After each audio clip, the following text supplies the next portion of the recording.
अतिथियों, माननीय आयुक्त श्री अशोक कुमार जी गर्ग, डिप्टी डीओ विजेंद्र जी, माननीय डीओ अमनदीप जी, अनिल शर्मा जी, अजय कुमार जी, सुभाष कामू जी, ईश्वर जी, मेरे प्रिंसिपल साथी, विभिन्न स्कूलों से आए हुए अध्यापकगण, बच्चों के अभिभावक एवं प्यारे बच्चों, आज हमारे बीच अपना व्यस्ततम समय में से कार्यक्रम में से समय निकालकर हमारे सामने हमें प्रेरणादायी शब्दों के साथ संबोधित करने के लिए और हमारा मार्गदर्शन करने के लिए हमारे मुख्य अतिथि हमारे स्कूल में पधारे हैं, जिन्होंने हमें समय दिया। पोस्टेड थे ये, और 15 अगस्त 26 जनवरी का प्रोग्राम था और वहाँ पे जो स्टेडियम में रिहर्सल कर रहे थे स्टूडेंट्स, जो बच्चे जो अपनी प्रस्तुति देते हैं, उनमें सबसे आगे सफाई करने जो महिलाएं थी वो मैंने देखी और उन्होंने बहुत अच्छी प्रस्तुति भी दी। तो यहाँ से एक जो प्रशासनिक अधिकारी है उसका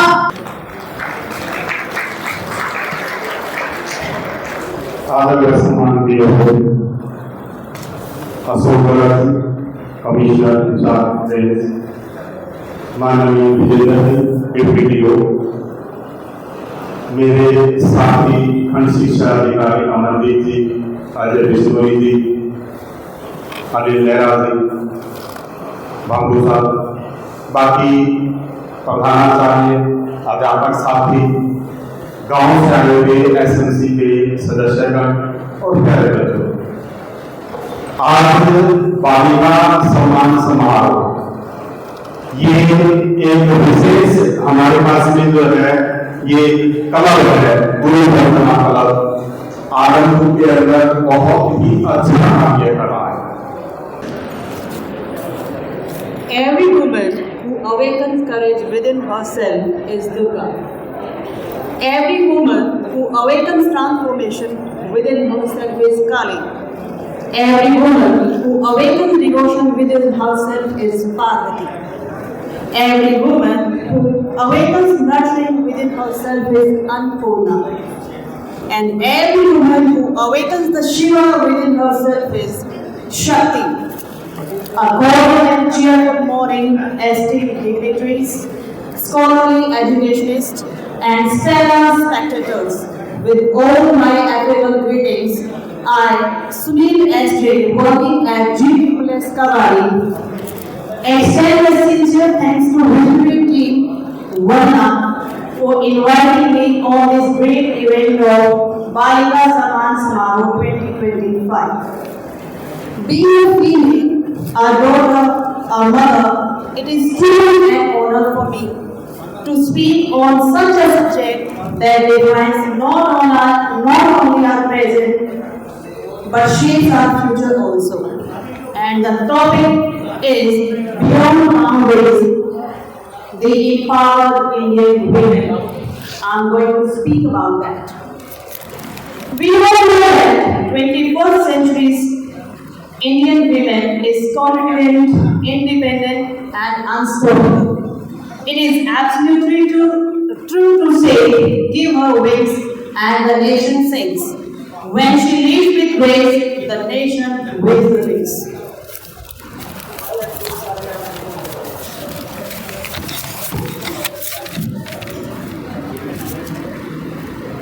Earlier, she was told, stay within the line. She said, the sky has no outline. She was told, silence suits you well, but her words became stories the world will tell. Today, she walks beyond boundaries. She has rewritten her script with the ink made of resilience and dream. If we turn the pages of the history, Gargi, Maitri, Lopamudra, Rani Lakshmibai, Savitribai Phule, Rukaiya Begum, Ahilyabai Holkar, Sarojini Naidu, Anandibai Joshi were not just figures in the books, but the trailblazers who defied odds and set the stage for the generations to come. And legacy continues today with women making waves in every field, from villages to the cities, from classroom to the boardrooms, from battlefield to the laboratories, women have crossed new frontiers. Do you know Captain Abhilasha Barak, the first woman combat aviator of Indian Army, Isha Sangwan, Tamanna, Harshita Karyan, Major Karamjit, providing their services in Indian defense system, belong to Haryana. And I feel personally that it's a matter of pride for all of us. I recollect the word of Michelle Obama, there's no limit to what we as women can accomplish. If we talk about leadership, women are not ruling with fear, but with faith. Draupadi Murmu, India's first tribal women president, shattered centuries of barriers. Nirmala Sitharaman, our India's finance minister, shows that women can run economies, not just homes. Apart from this, Indira Gandhi, Sushma Swaraj, Pratibha Patil, Mamata Banerjee and many more have proved their mettle. Similarly, when women look at the sky, they aim for Mars. Kalpana Chawla, Sunita Williams, the rocket women of India, Tessie Thomas, known as the missile woman of India, Dr. Gagandeep Kang, a top microbiologist, set the pace in the science too. Further, I take pride in describing that Mary Kom, Babita Fogart, P.V. Sindhu, Hima Das, Saina Nehwal, Mithali Raj play for the nation's soul. It won't be wrong to say, dear audience, that women put their best foot forward, leave no stone unturned to make their mark in every field. Whether it's business and entrepreneurship, art and culture, social work or activism, Falguni Nayar built Nykaa from scratch at the age of 50 and she became the billionaire also. Kiran Majumdar, Shah, Upasana Taku, Vinita Singh, Lata Mangeshkar, Shreya Ghoshal, Dr. Kiran Bedi, India's first IPS woman, Kalpana Saroj, Lakshmi Agarwal, Sudha Murthy proved that not every hero wears a cap. Some wear compassion by showing that great beats fate. In recent years, India has taken remarkable steps to strengthen women's participation and safety in society. Some of the most impactful initiatives include Beti Bachao, Beti Padhao, Ujjwala Yojana, Sukanya Samriddhi Yojana, National Scheme of Incentives for the Girls of Secondary Education, etc. But what exactly does empowerment mean? Empowerment is not about giving women power because women have always had power. It is about recognizing that power, respecting it, giving women that freedom to work, to study, the right to safety and the voice to decide. But friends, empowerment is not completely yet. These are girls who there are girls who drop out of school too early. There are many girls. We see nearby in our area also there are 2 poor girls. There are women who face workplace discrimination or safety issues. Do you know, according to the study of National Family Health Survey, Indian women contribute only 18% in GDP despite constituting 48% of population. Not only this one, but women's representation in parliament is only 14.7%. It is a stark reality that 31,000 rape cases were reported in India in 2024. Recent case is of Manisha. We all are aware about that. That is the burning issue. This question lingers in my mind. Why does this discrimination exist? Yet, amid these challenges, India's daughters continue to rise. The female literacy rate has crossed 70%, and girls today make up nearly 49% of school enrollment nationwide. From Kalpana Chawla to teaching spaces to Colonel Sophia Qureshi and Wing Commander Vyomika Singh, emerging as prominent voices during Operation Sindoor, have shown that courage knows no fear. The biggest challenge today is not law. It is our mindset. Please pay attention, everyone. It is our mindset. We must ask ourselves, can every girl, in every home, in every village, and in every street dream without fear?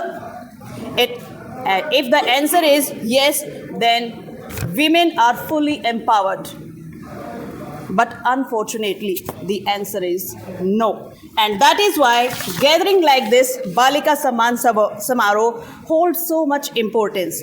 They remind us that our role as educators, parents, and citizens is not only to teach lessons from books, but create a world also where every girl feels protected, respected, and empowered to dream big. I personally make a humble request to the honorable educationists and dignitaries to ensure that self-defense training becomes a part of every school's curriculum. I personally request, being a woman, and that the girls will be able to stand tall and fearless. And let's raise the sons who respect, not restrict. Let us not wait for the change. Let's be the change ourselves. With the following words, I would like to give a pause to my tongue. Empowered women make empowered families. Empowered families build empowered communities, and empowered communities make a stronger, self-reliant India. Thanks a bunch, everyone, and have a fabulous day ahead.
खासतौर पे माताएं हैं, उनका भी मैं यहाँ पहुँचने पर स्वागत करती हूँ। मैं हरियाणा विद्यालय अध्यापक संघ के तौर पर आपके बीच में मौजूद हूँ और अध्यापक संघ की तरफ से जो बच्चियाँ 90% से अबव नंबर लेकर हमारे बीच में बैठी हैं, जो इस आदमपुर ब्लॉक का ही नहीं हरियाणा का, पूरे देश का गौरव बढ़ा रही हैं, मैं उनको अध्यापक संघ की तरफ से बहुत बहुत बधाई देती हूँ। साथियों, अध्यापक संघ जो है वो एक ऐसा संगठन है जो ये चाहता है, जो ये सोचता है कि सभी बच्चों को, देश के सभी बच्चों को एक समान शिक्षा मिले, गुणवत्तापरक शिक्षा मिले, एक ऐसी शिक्षा मिले जिसको लेकर बच्चे एक प्रगतिशील और एक लोकतांत्रिक समाज के एक अच्छे नागरिक बन सकें। ऐसा प्रयास अध्यापक संघ का रहता है और इसी लड़ाई के लिए हमेशा अध्यापक संघ है वो संघर्षरत है। आज यहाँ जब मैं इन लड़कियों के सामने बैठी हूँ तो मुझे एक व्यक्तित्व की बहुत याद आ रही है, जो हमारे यहाँ पोस्टर पे भी है, सावित्रीबाई फुले। और ऐसा महसूस हो रहा है जैसे बहुत साल पहले जब उन्होंने पहला स्कूल खोला होगा लड़कियों के लिए समाज में, और जिस इतना लंबी उपलब्धियों के बाद आज ये लड़कियां यहाँ पे बैठी हैं, और एक लंबा दौर गुजरा है जब पहला स्कूल सावित्रीबाई फुले ने लड़कियों के लिए खोला। वो एक शुरुआत थी। तो हमें उस इतिहास को मन में याद रखने की भी ज़रूरत है, क्योंकि जितना आसान आज शिक्षा लेना है, शायद जब पहला स्कूल खोला गया होगा तब उतना आसान नहीं रहा होगा। हम इतिहास में पढ़ते हैं कि एक समय ऐसा था जब समाज में लड़कियों को पढ़ने का भी अधिकार नहीं था। उस समय में सावित्रीबाई फुले को ये लगा कि समाज का विकास संभव नहीं जब तक कि जो आधी आबादी है, यानी कि जो लड़कियां हैं, महिलाएं हैं, जब तक शिक्षित नहीं होंगी समाज का विकास संभव नहीं है। ये अभी हम कोटेशन भी नीचे देख रहे हैं कि कोई भी समाज विकसित नहीं हो सकता जब तक कि उसकी आधी आबादी पढ़ी लिखी नहीं होगी। और बहुत विरोध उनको सहन करना पड़ा। वो जो आज का स्कूल खोलना और उस समय का स्कूल खोलना एक समान नहीं है। समाज के जो रूढ़िवादी लोग थे, जो लड़कियों की शिक्षा को अच्छा नहीं मानते थे, उन्होंने उन पर गोबर फेंका जब वो स्कूल जाती थी। ये चीज़ें हमें याद रखने की ज़रूरत है। जब हम अपने इतिहास को याद रखेंगे तो ही हम अपनी जो आज की उपलब्धि है उसका मूल्य समझ पाएंगे। अभी शिक्षा लेना आज के दिन ये होता है कि शिक्षा लेके हम कोई अच्छा पद प्राप्त कर लें, नौकरी ले लें। साथियों, शिक्षा का उद्देश्य सिर्फ ये नहीं है। शिक्षा का उद्देश्य एक अच्छा नागरिक होना भी है। और कैसा नागरिक हो, इसके लिए हमें अपने संविधान की तरफ लौटना होगा, हमें अपने संविधान को पढ़ना होगा। और उसको बनाने में जिस व्यक्ति का बहुत महत्वपूर्ण योगदान रहा, डॉक्टर भीमराव अंबेडकर, उनको भी हमें याद करना होगा। संविधान के जो मूल्य हैं, एक शिक्षित नागरिक होने के नाते उन मूल्यों को समझना और उन पे चलना ये भी एक जरूरी है। समानता, स्वतंत्रता, भाईचारा, एक ऐसा समाज बनाना जिसमें ये आदर्श स्थापित हो। हम अलग अलग तरह के भेदभावों से ऊपर उठकर जात, धर्म, लिंग के आधार पर जो भेदभाव आज भी कई बार हमें दिखाई दे जाते हैं, कई बार बहुत भयानक रूप में भी दिख जाते हैं, हम उनसे ऊपर उठें। ये भी एक शिक्षित नागरिक होने के नाते हमारा फर्ज बनता है। और जब संविधान की बात करते हैं हम, तो बहुत सारे मौलिक अधिकार हमारे जहन में एकदम आते हैं, लेकिन मौलिक कर्तव्य भी हैं उसमें, उन पे भी ध्यान देने की ज़रूरत है। सारे मौलिक कर्तव्य मैं नहीं कहूँगी, लेकिन मुझे एक जो बहुत आज के दिन ज़रूरत जिसकी महसूस होती है और हमेशा रही है, वो एक मौलिक कर्तव्य है कि हम वैज्ञानिक दृष्टिकोण को अपनाएं। हम तार्किक हों। तार्किक होने का मतलब है तर्क करना सीखें, सही गलत को परखना सीखें, किसी की कही कुहाई बात ऐसे ही ना मान ले। हम कोई प्रचलित रूढ़ी है उसको क्वेश्चन मार्क उस पर लगाएं। और इसमें भी हमारे सामने बहुत सारा लंबा इतिहास है वैज्ञानिकों का, जो वैज्ञानिक दृष्टिकोण को अपनाने के लिए जो शहीद हुए हैं। कई बार जब हम शहीद कहते हैं तो हमारे सामने या तो हमारे स्वतंत्रता सेनानियों के चेहरे आते हैं, या फिर फौज में जो हमारे साथी शहीद होते हैं हमारा उनके ऊपर ध्यान जाता है। लेकिन वैज्ञानिक भी शहीद हुए हैं। ये शायद सुनने में अजीब लगे, लेकिन वैज्ञानिक दृष्टिकोण को अपनाने के लिए, तर्क को का सपोर्ट करने के लिए बहुत से वैज्ञानिकों को भी अपनी जान देनी पड़ी है। एक तो नाम जरूर मैं लूंगी, गैलीलियो, जिन्होंने दूरबीन का आविष्कार किया और जिन्होंने ये कहा कि पृथ्वी गोल है और सूर्य के चारों तरफ चक्कर लगाती है। जब उन्होंने ये कहा तो उस समाज में ये स्वीकार नहीं किया गया। जो आज 5वीं का बच्चा भी ये कह देता है पृथ्वी गोल है जी, है ना। तो वो गैलीलियो ने जब ये कहा तो उनको आजीवन कारावास की सजा सुना दी गई, घर में नजरबंद। एक जेल होती है सलाखों के पीछे वाली जेल, एक जेल होती है घर में बांध दो कि बाहर नहीं निकलना, ना किसी से मिलना जुलना। ऐसी जेल उन्होंने झेली, अंधे हो गए वो, उनको आंखें रोशनी चली गई अंदर रहते रहते। एक और नाम ब्रूनो। ब्रूनो ने जब ये कहा कि पृथ्वी गोल है, जो हम 5वीं के बच्चे भी बता दें, उनको चौराहे पर जिंदा जला दिया गया इस बात के लिए। तो तर्क की रक्षा करने के लिए भी लोगों ने जान दी है। बहुत से वैज्ञानिक गुफाओं में पड़े रहे लंबे लंबे समय तक कि कोई एक लिंक मिल जाए। ये जो सिद्धांत है जीवन कर्मिक विकास का, कि कैसे हम किस तरह से हम जीव की उत्पत्ति हुई और जीव विकसित हुआ, कैसे हम आज इस आधुनिक मानव के रूप में कैसे पहुंचे, कैसे हम एक बंदर की प्रजाति से बढ़ते हुए विकसित होते होते आज हम इस आधुनिक मानव तक पहुंचे जिसने एआई तक का आविष्कार कर दिया। ये चीजें भी हमें समझनी पड़ेंगी, इसको बचाए रखना भी जरूरी है, क्योंकि कई बार समाज सिर्फ आगे नहीं बढ़ता, पीछे भी चला जाता है जब अगर हम इन चीजों की रक्षा नहीं करते तो अंधविश्वास से दूर रहना, तर्क करना, वैज्ञानिक दृष्टिकोण अपनाना, ये भी एक नागरिक होने के नाते हमारे फर्ज हैं। ये जो स्टूडेंट आप बैठे हैं हमारे सामने, ये उनका काम है इस चीज़ को आगे बढ़ाना। और लास्ट बात कहूँगी, ज़्यादा लंबा नहीं बोलूँगी, कि आज जो सोशल मीडिया का दौर है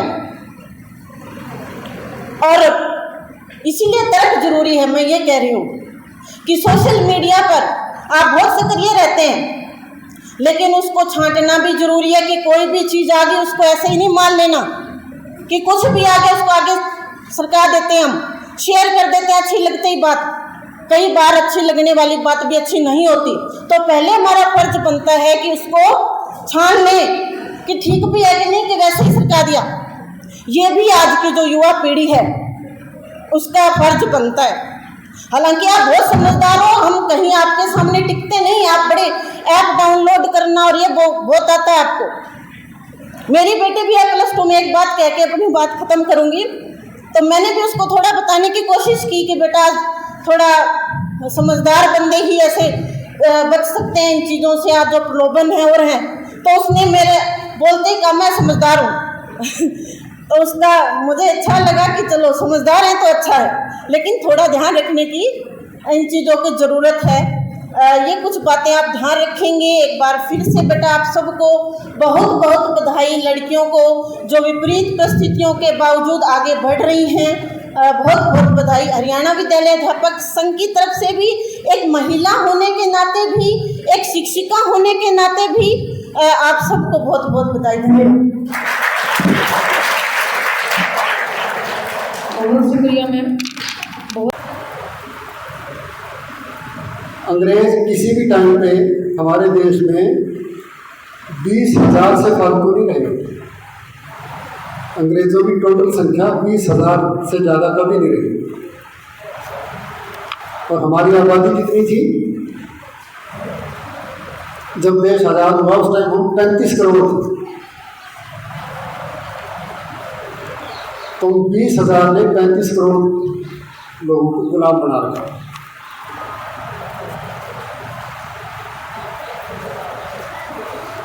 कोई बताएगा क्यों बना रखा था, कैसे बना रखा था?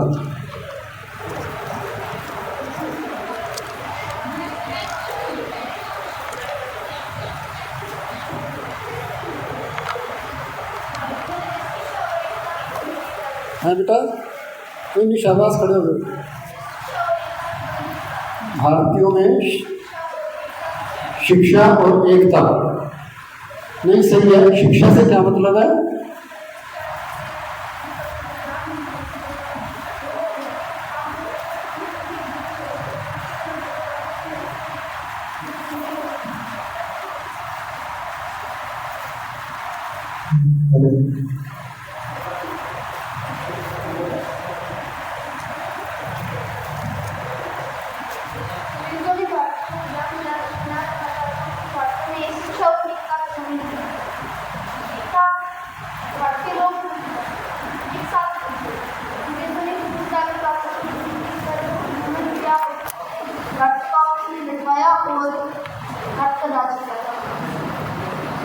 आपस में कैसे करवाया था बेटा?